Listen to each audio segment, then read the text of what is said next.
Hello friends, welcome to Vamja education. આ વિડીયોની અંદર દોસ્તો હું તમને શીખવાડવાનો છું ધોરણ 8 વિષય ગણિત ચેપ્ટર 10 છે ઘાત અને ઘાતાંક નો સ્વાધ્યાય 10.1 નો ક્વેશ્ચન નંબર 3 અને 4 એકદમ પ્રોપર રીતે બધા જ દાખલા આમની અંદરના વ્યવસ્થિત જોશું, સમજીશું, શીખીશું. કોઈ જાતનો કોઈ ટેન્શન રહેશે નહીં, કોઈ ડાઉટ નહીં રહે. તમારા કોઈ ડાઉટ આવે તો ચોક્કસથી તમે કોમેન્ટ બોક્સમાં કોમેન્ટ કરીને પણ પૂછજો. ડન છે. આમની પીડીએફ ફાઇલ પણ હું તમને આપીશ, કોઈ જાતની ચિંતા નથી. ચાલો, બધાએ સૌથી પહેલા વિડીયોને લાઈક કરવાનો છે. ચેનલમાં નવા છો તો સબસ્ક્રાઇબ કરીને બેલ આઇકન દબાવવાનો છે તથા આ વિડીયોને તમારા મિત્રો સાથે તમારે શેર કરવાનો છે. બસ ખાલી છેલ્લે સુધી વિડીયો જોવાનો છે, શાંતિથી સમજવાનું છે. હર એક વસ્તુ વ્યવસ્થિત આવડી જશે, કારણ કે હું શિવમ વામજા એકદમ તમને વ્યવસ્થિત રીતના બધા જ દાખલા શીખવી દઈશ. જોઈએ આપણે ક્વેશ્ચન નંબર 3, કિંમત શોધો. આની અંદર આપણે કિંમતો શોધવાની છે. આપણી આ રકમો છે.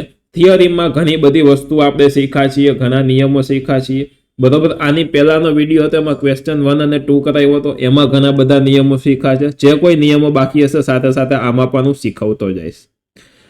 મેં તમને આની પહેલાના વિડીયોમાં પણ કીધું હતું કે ગમે ત્યારે આ રીતનો કોઈ દાખલો હોય, કાઉન્સ હોય તેની અંદર, તો સૌથી પહેલા આપણે કાઉન્સનું સોલ્યુશન કરવાનું.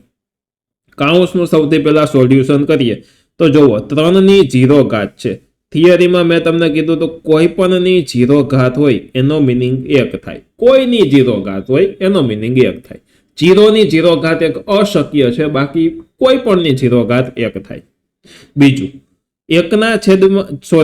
4 ની -1 ઘાત છે, તો એને આપણે લખી શકાય 1/4 ગુણ્યા 2 ની 2 ઘાત. તો આ રીતે આને લખી શકાય છે. હવે કેવી રીતના થશે તમે કયો જોઈ મને. ચાલો આગળ વધીએ આપણે, પરંતુ તમે કયો કે આને લખાય કેવી રીતે. તો જો આમાં પણ એવી રીતનું થાય કે અહીંયા સરવાળો છે, તો આમાં આગળ વધવાનું કેવી રીતે.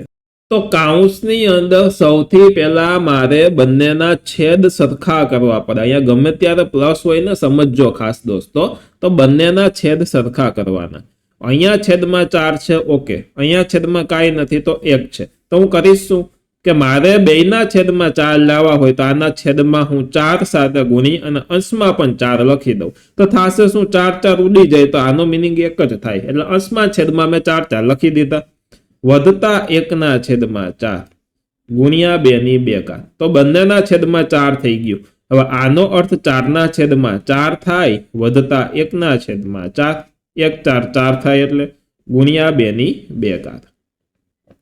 હવે જ્યારે છેદ સરખા થઈ જાય, વચ્ચે સરવાળાની નિશાની હોય, ત્યારે છેદને કોમન લખવાનો, એટલે ભેગો લખવાનો. ઉપર 4 વધતા 1 એમને ગુણ્યા 2 ની 2 ઘાત છે. સહેલું. તમે કહેશો હા સર. ચાલો, 4 વધતા 1 થશે 5, 5/4. હવે 2 ની 2 ઘાત છે, તો ગુણ્યા 2 ની 2 ઘાત દોસ્તો કેટલા થશે, તો કે 4 થશે ગુણ્યા 4. હવે આમાં તમે ખાસ દોસ્તો જોશો તો અહીંયા 4 ઉડી જશે, અથવા તો ગુણ્યા 4 આમ લખ્યું તો આવી રીતના હું કાઉન્સ કાઢી અને આવી રીતના લખી શકું ગુણ્યા 4. હવે છેદના 4, અંશના 4 ઉડી જાય, વચ્ચે ગુણાકાર છે, એટલે આમનો જવાબ આવશે 5. તો આ દોસ્તો થઈ ગયો આ દાખલાનો સરસ મજાનો જવાબ. બરોબર. ચાલો વધીએ આગળ. સમજાઈ ગયું. જો કોઈ ડાઉટ આવતો હોય, અઘરું લાગતું હોય, તો એકવાર આખો વિડીયો જોઈ લ્યો. બીજી વાર પણ આ સ્ટેપ્સ આવશે ત્યારે હું ફરી પાછા તમને વ્યવસ્થિત સમજાવીશ, અને વિડીયોને પછી પાછો ફરીથી એકવાર જોઈ લેજો, રિવિઝન કરજો, એટલે ચોક્કસથી તમને સમજાઈ જશે. આમની પીડીએફ ફાઇલ તમને પ્લે સ્ટોરમાંથી તમારે વામજા એજ્યુકેશન એપ્લિકેશન ડાઉનલોડ કરવાની છે. તેના ફ્રી કોર્સિસ નામના ઓપ્શનમાં મળી જશે, બરોબર. તો ત્યાંથી તમે એક્સેસ કરી શકો છો, અને આ કોર્સિસ નામના ઓપ્શનમાં જઈને તમે તમારા ધોરણનો કોર્સ પણ ખરીદી શકો છો. એકદમ પ્રોપર રીતે ત્યાં દરેક વસ્તુ વ્યવસ્થિત શીખવેલી છે. ચાલો હવે જોવો જોઈએ. સૌથી પહેલા કાઉન્સ કરવાનું. આમાં નિયમ કયો લાગુ પડશે, આધાર અલગ છે પણ ઘાત સરખો છે. તો નિયમ આપણો હતો a ની m ઘાત ગુણ્યા b ની m ઘાત. ઘાત સરખી, આધાર અલગ, તો આધારનો ગુણાકાર કરી દેવાનો, ઘાતને ભેગી લખી દેવાની. બસ એ જ રીતે હું આમાં કરીશ. આધારનો ગુણાકાર 2 ગુણ્યા 4, ઘાતને હું લખી દઉં ભેગી. હંમેશા કાઉન્સનું પહેલા કરવાનું હોય એટલે કાઉન્સનું આપણે સાદું રૂપ પહેલા કરીએ છીએ, બરોબર. હવે 2 4 થાય 8, 8 ની -1 ઘાત ભાગ્યા 2 ની -2 ઘાત છે. હવે આમાંય માઇનસ ઘાત, આમાંય માઇનસ ઘાત, તો 1/8 ની 1 ઘાત થઈ જાય. તો 1 ઘાત છે એટલે નથી લખતા તો ચાલે. ભાગ્યા છે તો ભાગ્યા, આમાં 1/2 ની +2 ઘાત થઈ જાય. કોઈ ડાઉટ કોઈને? લગભગ ડાઉટ હોય ને? ચાલો, 1/8 ભાગ્યા 2 ની 2 ઘાત છે એટલે કે 2 નો વર્ગ, 4 થાય. 2 ગુણ્યા 2, 2 2 4, 2 ની 2 ઘાત 4 થયા. હવે આગળ કેવી રીતે કરીશું? તો કે હવે દોસ્તો આમાં તમે જોશો તો બંનેના છેદ સરખા કરવા પડે. છેદ આમાં સરખા કેવી રીતે કરશો? થોડુંક તમે મગજ વાપરો તો તમે પણ કહી શકશો. તો આના છેદમાં 8 છે, આના છેદમાં મારે 8 બનાવવા હોય તો આને હું 2 સાથે ગુણું તો 8 થાય. સાચી વાત કે નહીં? તો કે હા સર. પણ જે વસ્તુ ગુણીએ છેદમાં અને અંશમાં બે જગ્યાએ ગુણવાના, એટલે આપણે કોઈ રકમમાં ફેરફાર કર્યો નથી એમ કહી શકીએ. એટલે કે આના હું છેદમાં 2 સાથે ગુણું, ચાલો, અને જે છેદમાં ગુણ્યું છે એ અંશમાં પણ હું ગુણું. આગળ જોઈએ, 1/8 ભાગ્યા 2/8. બંનેના છેદ સરખા આવી ગયા. હવે શું કરશું? હવે તમે કયો જોઈ શું કરશું? અથવા તો દોસ્તો આમાં આમેય થાય. માની લો કે આપણે છેદમાં નથી ગુણવા અત્યારે, તો એક હું તમને નવો નિયમ કહું છું, યાદ રાખજો. ભાગાકારની જગ્યાએ ગુણાકારની નિશાની મૂકી અને તમારે આ જે સ્ટેપ હોય એને વ્યસ્ત કરી દેવાનું. ભાગાકારની નિશાની પછીનું જે કોઈ પદ છે એને ઊંધું કરી દેવાનું. ભાગાકારની જગ્યાએ ગુણાકારની નિશાની મૂકી અને ભાગાકાર પછીનું પદ છે એનું વ્યસ્ત કરવાનું. ડન છે એટલી વસ્તુ? બરોબર, આ રીતે કરી શકો. હવે આમાં તો સહેલું થઈ ગયું ને. કેવી રીતે કરવું? તો કે 4 2 8 છેદ ઉડાડી દો. જવાબ આવી ગયો આપણો. શું જવાબ આવ્યો? 1/2. ડાયરેક્ટ જ થઈ ગયું. જોવો જોઈએ, છેદ સરખો કરવાની કોઈ માથાકૂટ કે ઝંઝટ રહી જ નહીં. એમને એમ ડાયરેક્ટ થઈ ગયું સરસ રીતે. ડન. તો અહીંયા આપણો આ બીજો દાખલો પૂરો થઈ ગયો. ચાલો હવે થર્ડ સમ જોઈએ છીએ. થર્ડ, સૌથી પહેલા સરવાળા છે વચ્ચે. ઓકે, કોઈ ચિંતા નથી, ભલે સરવાળા. 1/2 ની -2 ઘાત છે. તો એનું હું કેવી રીતે કરીશ? તો એને મારે જો વચ્ચે સરવાળા છે ને, બરોબર, એટલે હું આધાર અલગ અલગ હોય, ઘાત સરખા હોય તો આધારને હું ગુણાકાર આવી રીતના વચ્ચે કરીને ભેગી ઘાત લખી શકું એવું થાય નહીં. એના માટે વચ્ચે ગુણાકારની નિશાની હોય તો જ આ સ્ટેપ થાય. આમાં અલગ અલગ બધાનું કરવું જોશે. તો આ હું આખું 1/2 લઈ લઉં તો ઘાત થઈ જાય પોઝિટિવ, ધન ઘાત થઈ જાય. આને હું આખું 1/2 લઈ લઉં તો ઘાત થઈ જાય પ્લસ ઘાત થઈ જાય, એટલે -2 ની જગ્યાએ 2 ઘાત થઈ જાય. આને હું આખું 1/2 લઈ લઉં તો ઘાત છે એ પોઝિટિવ થઈ જાય, એટલે કે ધન ઘાત થઈ જાય. કોઈ તકલીફ, કોઈ ડાઉટ કોઈને? હવે કેવી રીતે કરશું? હવે આપણે આવું ભણ્યા હતા કે એના છેદમાં બી આખાની એમ ઘાત હોય તો હું એની એમ ઘાત અને છેદમાં બી ની એમ ઘાત એમ અલગ અલગ ઘાત આપી શકું. તો એવી રીતના આપી દઈએ. આ 2 ઘાત, 1 ને અને 2 ને, બેને અલગ અલગ આપી દઈએ. તો જો 1/1 ની 2 ઘાત એટલે 1 અને 2 ની 2 ઘાત એટલે 4, ડાયરેક્ટ જ કરી દઈએ. અહીંયા 1/1 ની 1 ઘાત એટલે 1 ની 2 ઘાત એટલે 1 અને આ 3 ની 2 ઘાત એટલે કે 9.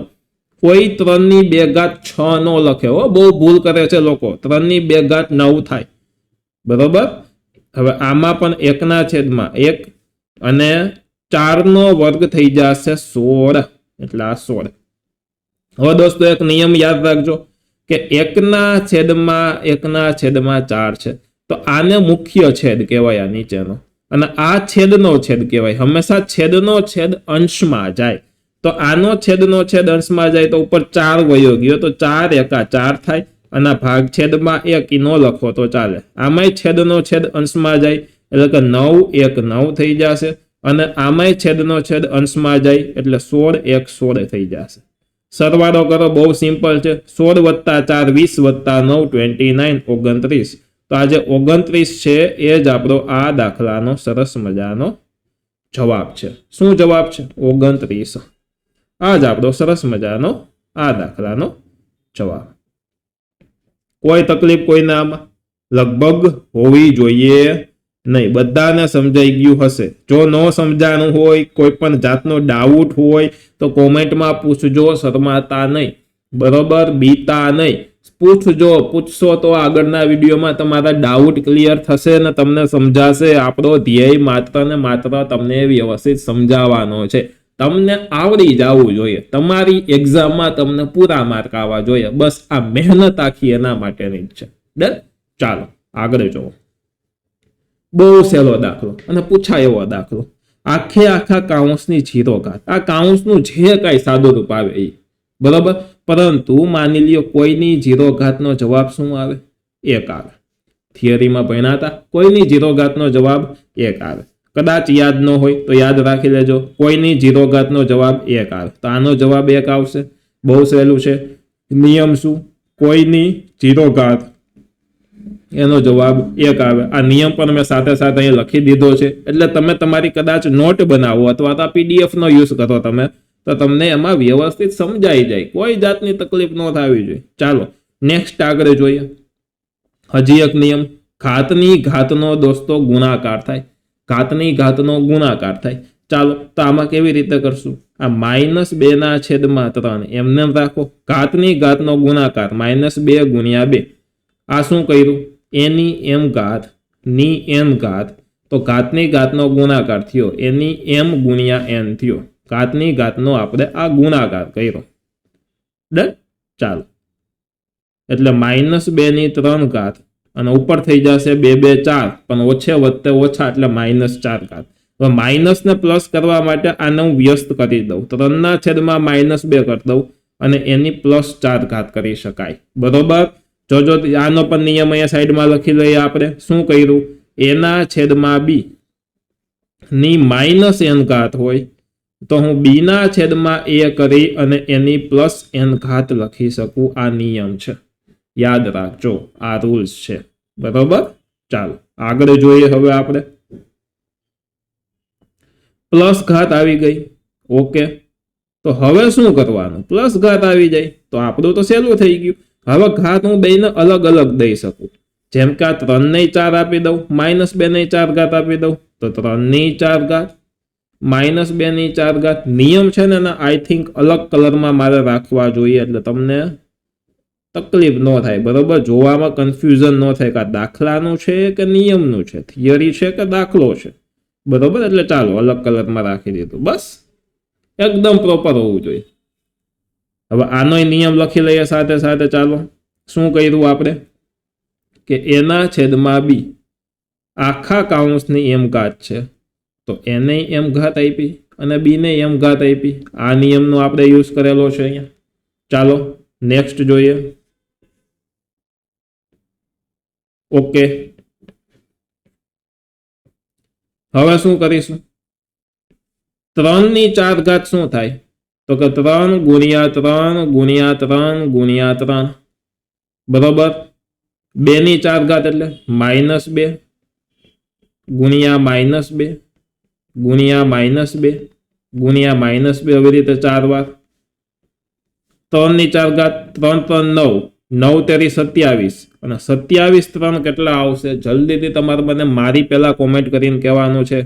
તો 27 3 કરી લઈએ. 3 7, 7 તેરી 21 નો એકડો વધી પડી 2, 3 2 6 ને 2 8 એટલે કે 81 આવશે. 81. તો ઉપર 81 ના છેદમાં 2 2 4, 4 2 8, 8 2 16, 16. હવે 16 માં ખાસ તમે જોજો, ઓછે ઓછે વધતા, વધતે ઓછે ઓછા અને ઓછે વધતે વધતા એટલે પ્લસ નિશાની આવશે. બરોબર?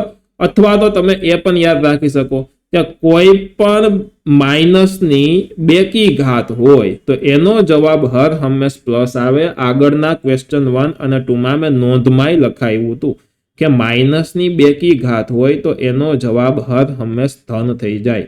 બરોબર? એકી ઘાત હોય તો ઋણ જ જવાબ રહે અને બેકી ઘાત હોય તો એનો જવાબ ધન થઈ જાય. તો આ આવી ગયો આપણા 5મા દાખલાનો સરસ મજાનો જવાબ. ચાલો નેક્સ્ટ. અહીંયા આપણો ક્વેશ્ચન નંબર 3 પૂરો થઈ ગયો. એના 5 પેટા ક્વેશ્ચન જોઈ લીધા. હવે આપણે સ્ટાર્ટ કરીએ ક્વેશ્ચન નંબર 4. કિંમત શોધો. આમાં પણ આપણે કિંમતો શોધવાની છે, બહુ સહેલું છે, બરોબર, કશું અઘરું નથી. સ્ટેપ બાય સ્ટેપ હાલતું જવાનું ભાઈ, હાલતું જવાનું, સાદું રૂપ આપતું જવાનું. જવાબને આવવું જ પડે, જવાબ ના આવે એવી પરિસ્થિતિ આ જગતમાં ના જન્મે. ચાલો કેવી રીતે કરશું? સૌથી પહેલા માઇનસ ઘાત છે ને, તો એને હું છેદમાં જવા દઉં, અને આની માઇનસ ઘાત છેદમાં હોય તો અંશમાં જવા દઈ. અંશમાં જવા દઈ તો એ પ્લસ થઈ જાય, બરોબર. 5 ની 3 ઘાત એમને ધન ઘાત છે એટલે, અને આને હું છેદમાં જવા દઈશ તો એ પ્લસ થઈ જશે, અને 8 ની 1 ઘાત 8 જ થાય. 8 ની 1 ઘાત 8 જ થાય. હવે શું કરીશું તમે કયો જોઈ? ચાલો મારી પહેલા તમે કોમેન્ટ કરીને જણાવો. હવે 8 ને મારે 2 ની કોઈ ઘાત સ્વરૂપે લખવા હોય તો 8 ને હું 2 ની 3 ઘાત લખી શકું. કેવી રીતે? 2 ગુણ્યા 2 ગુણ્યા 2. જોવો જોઈએ, 2 2 4, 4 2 8 થયા. તો 8 ની જગ્યાએ હું 2 ની 3 ઘાત લખું. શું કામ લખવું હમણાં તમે સમજી જશો. તો અહીંયા મેં લખ્યો 2 ની 3 ઘાત. 2 ની 3 ઘાત ઉપર જાય છે તો માઇનસ થઈ જાય પાછું. 2 ની 4 ઘાત, અહીંયા ગુણ્યા 2 ની માઇનસ 3 ઘાત રાખું, ગુણ્યા 5 ની 3 ઘાત. હવે આમાં તમે જોવો, આધાર સરખો, ગુણાકારની નિશાની તો ઘાતનો સરવાળો, અથવા તમે કરી શકો આધાર સરખો, ભાગાકારની નિશાની તો ઘાતની બાદબાકી, તો પણ એ જ થાય. આમાં હવે ઘાતનો સરવાળો કરીએ તો 2 ની 4 વત્તા માઇનસ 3 ઘાત ગુણ્યા 5 ની 3 ઘાત. 2 ની વધતે ઓછે ઓછા 4 માંથી 3 ઘાત જાય તો 1 થાય, ગુણ્યા 5 નો ઘન. 5 નો ઘન આવડવો જોઈએ, 125 થાય. 5 5 25, 25 5 125, 5 નો ઘન 125. આપણને 1 થી 20 ના વર્ગ અને 1 થી 20 ના ઘન આ આવડવા જોઈએ. વર્ગ એટલે 2 ઘાત, ઘન એટલે 3 ઘાત. આવડવા જોઈએ, મોઢે હોવા જોઈએ, બરોબર. તો 5 નો ઘન 125 થાય. 125 2 કેટલા થાય? 125 ના ડબલ જાતે કરી શકો હો. જો આ 125 નો અર્થ હું તમને જાતે મનમાં કેવી રીતના કરું અને શીખવાડું છું, જોજો. 125 ને હું 100 વત્તા 25 લખી શકું? તો કે હા. હવે ગુણ્યા 2 કરવાના છે એટલે ડબલ. 100 ના ડબલ 200, 25 ના ડબલ 50, 200 વત્તા 50 કેટલા થાય? 250. તો આ રીતનો યુઝ કરી અને તમે મનમાં કરી શકો 250. અને જે ટિપિકલ સ્ટાઇલ જે છે, બરોબર, આપણી ગણતરી વાળી જૂની સ્ટાઇલ, એ લોંગ સ્ટાઇલ તમારે કરવી હોય તો પણ તમે કરી શકો, કોઈ ચિંતા નથી. તમારી મરજી, તમને આવડવું જોઈએ, બસ એ જ આપણો ઈરાદો છે. ચાલો આગળ જોયો. હવે આમાં તમે જોવો ને તો આ ગુણાકાર છે, આ કાઉન્સ છે, આ ગુણાકાર છે. હવે બધા ગુણાકાર છે એટલે કાઉન્સ કદાચ ખોલી નાખીએ તો એ ચાલે, બરોબર. જોજો આને અલગ અલગ રીતે કરી શકાય. તો એક રીત હું તમને પહેલા કહું છું, તમે તમારી રીતના જોજો તમને કઈ રીત વધારે સહેલી લાગે. 5 ની માઇનસ 1 ઘાત ગુણ્યા 2 ની માઇનસ 1 ઘાત ગુણ્યા 6 ની માઇનસ 1 ઘાત. આપણે કરશું એક રીત, સમજાવીશ બે રીત. પહેલી રીત કે આ બધાની માઇનસ ઘાત છે તો એને 1 ના છેદમાં લખી અને ધન ઘાત એટલે કે પ્લસ ઘાત કરી દો, અને પછી સાદું રૂપ આપો. બીજી રીત, બધાનો આધાર સરખો છે, સોરી, બધાનો આધાર અલગ છે, વચ્ચે ગુણાકારની નિશાની છે પરંતુ ઘાત સરખી છે. તો આપણા નિયમ પ્રમાણે કે આધારનો ગુણાકાર કરી અને ઘાતને ભેગી લખી દેવાની. આધારનું સાદું રૂપ આપો. ચાલો તો જુઓ, 6 5 30 અને 30 2 60 એટલે 60 થયું. 60 ની માઇનસ 1 ઘાત થઈ, અને માઇનસ 1 ઘાત છે એટલે હવે એને 1 ના છેદમાં 60 લખી નાખો તો આ જવાબ. આ રીતે કરી શકો, બરોબર. ઓલું તમે છેદમાં કરો તો પણ આ જ જવાબ આવે, છેદમાં પછી ગુણાકાર થાય. એટલે કોઈ કાંઈ અલગ નથી, એવું કાંઈ ખાસ નથી કે ઓહો પ્રોબ્લેમ આવે, નો આવડે, એવું નથી, આવડી જાય એવું જ છે, બરોબર. તો અહીંયા લગભગ આપણા આ બે ક્વેશ્ચન છે, ક્વેશ્ચન નંબર 3 અને 4 પૂરા થઈ જાય છે. હવે વૈધા આ સ્વાધ્યાય 10.1 ના ક્વેશ્ચન નંબર 5 6 અને 7 એ આપણે આના પછીના નેક્સ્ટ વિડીયોમાં જોવાના છીએ. આમની પીડીએફ ફાઇલ તમને વામજા એજ્યુકેશન એપ્લિકેશનના ફ્રી કોર્સિસ નામના ઓપ્શનમાં મળી જશે. પ્લે સ્ટોરમાંથી તમારે એપ્લિકેશન ડાઉનલોડ કરવાની છે. તમારે જો કોર્સ ખરીદવો છે તો કોર્સિસ નામના ઓપ્શનમાં જઈને તમે ચોક્કસથી કોર્સ ખરીદી શકો છો. મળીએ છીએ દોસ્તો આપણે નવા વિડીયો સાથે. આપણો એક જ ધ્યેય છે કે ગુજરાતના તમામ વિદ્યાર્થીઓને ગણિતનો પાયો જે છે 8મું ધોરણ છે એ સરસ રીતના આવડવું જોઈએ, જેથી કરીને 10મા ધોરણમાં કે 11-12 સાયન્સ રાખો તેમાં કોઈ જાતની તકલીફ થાય નહીં. પાયો જેટલો મજબૂત હશે એટલું જ આગળ તમે વધારે ભણશો તો ત્યારે તમને તકલીફ ઓછી પડશે, બરોબર, એટલું સહેલું પડશે. તો ગણિતને સહેલું બનાવવાનો જ ધ્યેય છે. હર એક દાખલા વ્યવસ્થિત તમને આવડવા જોઈએ, વ્યવસ્થિત મારે તમને સમજાવવાના છે, આવડી જવા જોઈએ. કોઈ પણ ડાઉટ હોય તો તમે કોમેન્ટ બોક્સમાં કોમેન્ટ કરીને પૂછજો, બરોબર. હા, હું તમારા માટે એટલું કરું છું, તમારો એક સપોર્ટ ખાસ હોવો જોઈએ. પહેલો સપોર્ટ કે તમે વામજા એજ્યુકેશનના વિડીયો જોવાને વધારે પ્રાધાન્ય આપો, એટલે કે પહેલી ચોઈસ આપો. જેનાથી થશે શું કે તમને ક્વોલિટી કન્ટેન્ટ શીખવા મળશે, બરોબર. બીજી વસ્તુ, હરેક વિડીયોમાં તમે લાઈક કરો, બરોબર. ચેનલને સબસ્ક્રાઇબ નથી કરી તો સબસ્ક્રાઇબ કરીને બેલ આઇકન દબાવો, તથા આ જે વિડીયોઝ છે તેને તમારા મિત્રો, તમારા ક્લાસરૂમના જે તમારા સહપાઠીઓ છે, તમારા મિત્રો છે તેની સાથે શેર કરો, જેથી કરીને તે પણ શીખે, બરોબર. ઓકે, મળીએ છીએ નેક્સ્ટ વિડીયોમાં. Thank you.